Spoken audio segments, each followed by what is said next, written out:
లైఫ్లో బాగా స్ట్రెస్ ఉంది, టెన్షన్ ఉంది, ఏం చేయాలో చాలా మంది అడుగుతున్నారు. స్ట్రెస్ ఉంది కదమ్మా, మళ్ళీ 25 to 45 years వాళ్ళు ఎక్కువ అడుగుతున్నారు. మీరు ఒకసారి ఆలోచించండి, ఈ స్ట్రెస్ ఎందుకు వస్తుంది? స్ట్రెస్ ఎందుకు వస్తుంది? మనకు టెన్షన్ ఎందుకు అవుతుంది? మన మనసులో ఒకటి ఉంటుంది, మనం మాట్లాడేది ఒకటి ఉంటుంది. మనం లైఫ్లో ఏదో చేయాలనుకుంటాం, కానీ అది చేయం. సమాజం ఎట్లా చెప్తే అది చేస్తాం, అవునా? సరే, మరి ఇలా సమాజం చెప్పినట్టు చేస్తే మనకు ఏమైనా దొరికిందా? మనం ఎందుకు చేస్తాం ఇట్లా సమాజం చెప్పినట్టుగా? ఒకటి, పేరు కోసం, రెస్పెక్ట్ కోసం. రెండవది, డబ్బు కోసం, సుఖంగా ఉండడం కోసం. మూడోది, హ్యాపీనెస్ కోసం. మరి మనకు పేరు వచ్చిందా?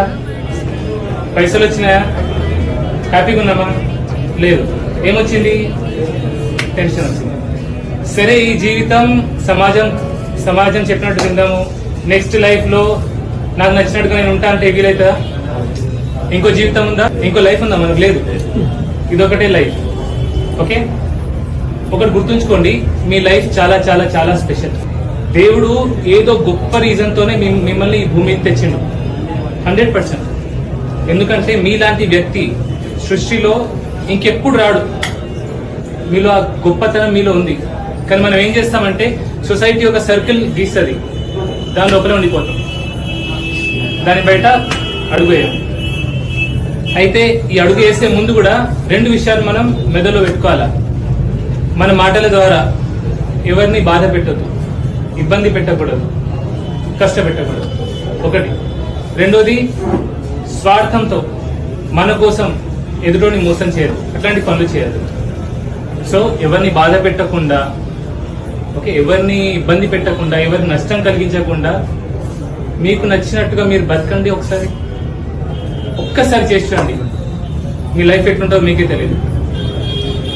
మీరు బాగా డబ్బులు సంపాదిస్తారు, బాగా పేరు వస్తుందని చెప్పట్లేదు, కానీ మీరు హ్యాపీగా ఉంటారు. రియల్ లైఫ్ మీనింగ్ మీకు అప్పుడు అర్థమవుతుంది. ఓకే, సో ఇప్పుడు ఎవరు ఎగ్జాంపుల్ నేను ఎట్లుంటానో చెప్తాను మీకు. ఇప్పుడు మీరందరూ వచ్చారు నా దగ్గరికి, నా మాటలు విని వచ్చారా? నేను నా చేతులు తీసి వచ్చారు కదా.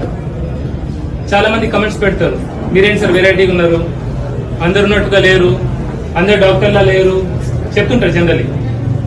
నేనేం చేస్తా, నేను నాకు నచ్చినట్టుగా మాట్లాడతా, నచ్చింది మాట్లాడతా, ప్రేమగా మాట్లాడతా, ఎదుటిని బాధ పెట్టా, ఇబ్బంది పెట్టా.